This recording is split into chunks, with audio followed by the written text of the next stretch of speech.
अस्सलाम वालेकुम स्टूडेंट्स, आज हम फिर एक स्टार्ट करने जा रहे हैं केमिस्ट्री का न्यू लेक्चर। प्रीवियस लेक्चर में हमने डिस्कशन की थी एटॉमिक मासेस के बारे में, मॉलिक्यूलर मासेस के बारे में। आज हम डिस्कस करेंगे रिलेटिव एटॉमिक मास को और एटॉमिक मास यूनिट को।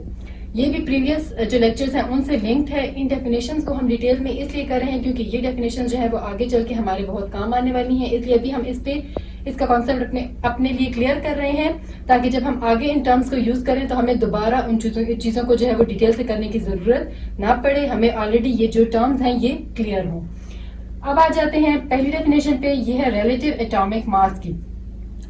अच्छा, एटॉमिक मास का तो हम कवर कर चुके हैं। किसी भी एटम का जब मास होगा तो वो क्या होगा, एटॉमिक मास। अब हम कहते हैं कि अगर हमें कोई चीज मेजर करनी होती है तो उसके लिए सिस्टम इंटरनेशनल में हमारे पास डिफरेंट यूनिट्स हैं, टर्म्स हैं जिसमें हम उनको मेजर करते हैं। फॉर एग्जांपल मास को हमने मेजर करना है तो हम या वो केजीज में करेंगे या ग्राम्स में करेंगे।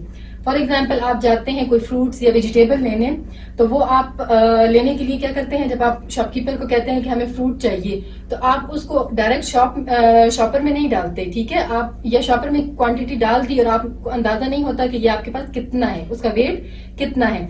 उसके लिए हमारे पास डिफरेंट मेजरिंग इंस्ट्रूमेंट है। फॉर एग्जाम्पल जो शॉपकीपर है वो क्या यूज करता है, तराजू यूज करता है किसी भी फ्रूट को या किसी भी वेजिटेबल को वेट करने के लिए। लेकिन तराजू में क्या होती है, दो साइड्स होती हैं। एक साइड पे आपको एक स्टैंडर्ड वेट रखना पड़ता है जिसकी बेसिस पे आप दूसरी साइड पे जो चीज आपने लेनी है आप उसका वेट उसके इक्वल रखोगे।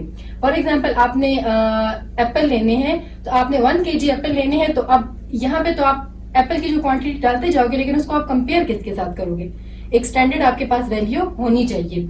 तो शॉपकीपर के पास क्या होते हैं, उसके पास अक्सर स्टोन्स होते हैं जिसपे वेट लिखे होते हैं, किसी पे ग्राम में लिखा होता है, किसी में केजीज में लिखा होता है। फॉर एग्जांपल सबसे छोटा जो है वो आपके पास 1/2 kg का होगा, फिर 1 kg की तरफ जरा स्टोन बड़ा होगा, फिर जो हैवी वेट वाला होगा वो 2 वाला होगा, फिर इसी तरह आगे मूव होता जाएगा। तो उसको आप एक साइड पे शॉपकीपर रखता है, दूसरी साइड पे वो आपके पास जो फ्रूट आपने लेना है, ये जो वेजिटेबल लेनी है उसकी अमाउंट डालता जाता है। जब तक दोनों साइड पे लेवल बराबर हो जाता है तब तक वो उसमें क्वांटिटी ऐड करता जाता है। जब आपका केजी फॉर एग्जांपल आप ले रहे थे तो स्टोन के इक्वल का वेट दूसरी साइड पे आ गया तो वो आपका क्या हुआ, उसके बराबर का वेट आ गया। तो वो जो आपने स्टोन यूज किया था वो किसी भी सब्सटेंस के मास को कैलकुलेट करने के लिए क्या था, स्टैंडर्ड था। लेकिन अगर हम एटम की बात करें तो हमने कहा कि वो साइज में बहुत स्मॉल होता है, ठीक है। उसमें जो सब एटॉमिक पार्टिकल्स हैं उनका भी साइज बहुत ज्यादा स्मॉल होता है, तो आप उसको केजीज में या ग्राम्स में मेजर नहीं कर सकते। इसलिए हमने जो एटम का कंपैरिजन करना होता है वो हम किसी और एटम के मास के साथ करेंगे। तो जब आप किसी एटम के मास को किसी दूसरे एटम के मास के साथ रिलेट करोगे तो वो क्या आ जाएगा, relative atomic mass.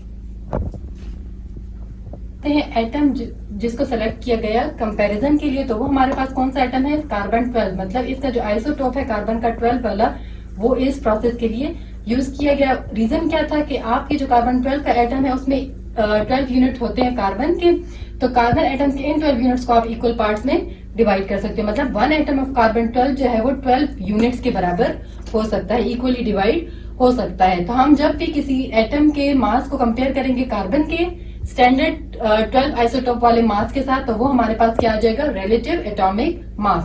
For example अब हम कंपेयर करते हैं ऑक्सीजन के एटॉमिक मास को। फॉर एग्जांपल ऑक्सीजन का एटॉमिक मास हमारे पास है 16, तो यहाँ पे हमारे पास कार्बन का जो था वो 12 था। तो आपने एक साइड पे तराजू के फॉर एग्जांपल हमने रखा कार्बन 12 के यूनिट स्टैंडर्ड के तौर पे मौजूद थे, जबकि हमने ऑक्सीजन को ऐड किया तो जो ऑक्सीजन वाली साइड थी वो थोड़ी सी नीचे हो जाएगी वेट ज्यादा होने की वजह से। उसको इक्वलाइज करने के लिए हम कार्बन में और कितने एटम्स ऐड करेंगे, कार्बन के यूनिट्स कितने ऐड करेंगे, 4 ऐड करेंगे, तो हमारे पास 16 दोनों साइड्स पे इक्वल आ जाएगा।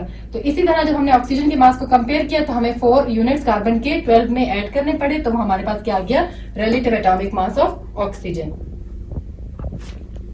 करते हैं नेक्स्ट डेफिनेशन पे जो है एटॉमिक मास यूनिट की। इसको रिप्रेजेंट किस तरह किया जाता है, AMU से। मतलब आपने स्मॉल जो है AMU atomic mass and unit को रिप्रेजेंट करता है। अब हमने जैसे अभी हमने previous atomic relative atomic mass में डिस्कस किया कि कार्बन 12 का जो है वो किसके इक्वल होता है, 12 इक्वल यूनिट्स के बराबर, ठीक है। मतलब ये जो एक यूनिट है ये इसके इक्वल होगा, ये 12 के 12 यूनिट्स इक्वली डिवाइडेड है। अब हम अगर इसमें से एक यूनिट को डिस्कस करेंगे तो वो हमारे पास क्या आ जाएगा, एटॉमिक मास यूनिट। मतलब आउट ऑफ 12 अगर हमने 1 यूनिट को डिस्कस किया तो वो हमारे पास क्या आ जाएगा, एटॉमिक मास यूनिट। इंशाल्लाह नेक्स्ट वीडियो में हम डिस्कस करेंगे फार्मूलाज के बारे में, chemical formula, molecular formula and empirical formula. तो आपने इस चैनल को सब्सक्राइब करना है और अगर कोई क्वेश्चन हो तो आप कमेंट सेक्शन में क्वेश्चन कर सकते हैं। इंशाल्लाह मिलते हैं नेक्स्ट वीडियो में, तब तक के लिए अल्लाह हाफिज़।